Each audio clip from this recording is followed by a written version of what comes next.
My name is Kelly Patterson. I'm with Nevada Cop Block. And so I say, like, the two things that Las Vegas doesn't need is more cops and more taxes. Because it's ridiculous at this point. You can't walk 3 feet downtown without tripping over a cop.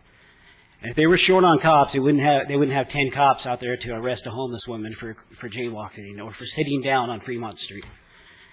They've got the most ridiculous laws that they can come up with to figure out any reason they can hassle somebody. They've got 1,000 cops walking around everywhere downtown. And the simple fact is, it's not a matter of not having enough cops. It's a matter of budgeting. It's a matter of priorities. Even if they want to hire more cops, they have the money to do that within their budget if they didn't just waste it on other stuff.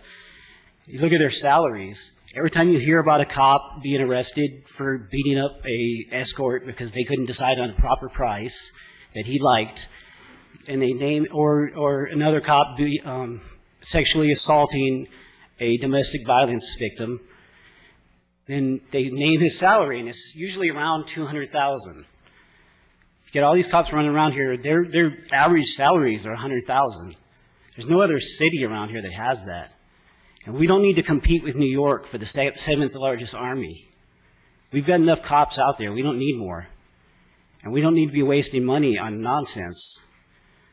And the simple fact is, the people here can't afford that.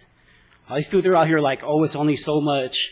Well, not everybody has that $100,000 salary that the cops have. When you have to sit down and figure out how you're going to pay your bills, and whether you're going to pay your bills or you're going to eat that night, then that little bit matters. So it's not so easy when you're sitting up there in your fancy car and when you're a cop and everybody gives you free food everywhere you go.